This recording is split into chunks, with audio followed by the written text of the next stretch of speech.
All right, my friends, today, 4 staircases, proverbial of course, that you can begin to climb, deciding if you want to go fast, if you want to go slow, build them all at once, build one at a time, but all to say, a systematic step-by-step way that you can get a lot closer to your goals of weight loss, muscle gain, performance, whatever it is you're chasing in the moment, without feeling like you have to constantly fall back down and without feeling like you have to literally put all 4 staircases out there at once and have the home built and good to go in 1 month.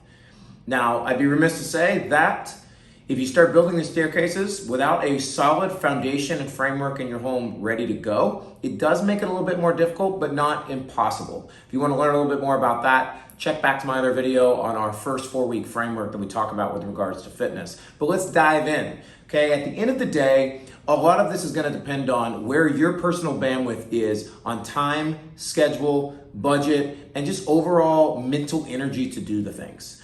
Of course, there's the physical component as well, but a lot of those are precursors to this. So the first staircase, strength training. At the end of the day, if you wanted to start and say, I'm going to do 2 days per week and start to build some strength so that my body can feel more stable, have more energy, and just start to build more confidence into more movement on a day-to-day basis, this is a great place to start. Another staircase might be your daily activity. Maybe you're not ready for strength training and you decide that you want to just start adding more steps or more walks on your day. This is awesome. Another staircase you might venture over to is just going to be your overall eating behaviors, right? Maybe your bandwidth right now is to say, you know what? I am going to talk about maybe that first stair of just being aware of how much I'm eating on a day, what my fullness levels might look like. And you might start one by one starting to climb those stairs to improve how you approach your relationship with food. And then a 4th staircase, and maybe most important and the one that has the most influence on all the others, is going to be your lifestyle. What your sleep looks like, how you're managing stress, how your day-to-day relationships are going, can be an area that you can put a lot of focus into that doesn't require the same efforts that the other 3 staircases have. Now, that's a quick high-level overview, but at the end of the day, how big a stair you decide to climb on each of these, or how far up you decide to go, is going to be inherently dependent on how many materials you have, what kind of tools you have in place, your support system that you have around, and then your time and your budget. And so what a lot of people do is they try and build all of these at once. They try and jump to stair 7 on all 4 staircases, and they can hang on to that for a little bit. But at the end of the day, their inexperience in building those staircases starts to show, or they have trouble getting the quality of the build up and they tend to fall back down.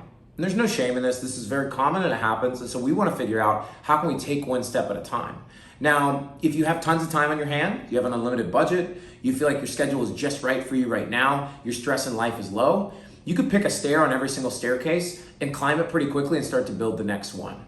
But my suggestion is to pick just one staircase at first if you're really trying to find your start, and figure out what is the smallest stair that you can build and start going after that. In strength training, it might be actually just picking 2 movements to do from home. And on daily activity, it might be, can I go just 1,000 more steps on a day? In my eating behaviors, it might be, hey, can I just make sure I'm more aware of how full I am at dinner and start tracking on a scale of 1 to 10 how full I felt at the end of the meal? Or my lifestyle, can I go to bed 10 minutes earlier? And this video could go on for literal hours to talk about every single step you can take. But if we start looking at it in this way and piecing off just one step at a time, using the current tools and materials we have on hand and not trying to stretch beyond that, you're gonna find that you can constantly build these staircases, and before you know it, you're on the next level and all of those are built and you're just coasting now. So I encourage you to look at this diagram, figure out which one you feel you can attack first, and let's go after it. If you have any questions, post them in the comments below.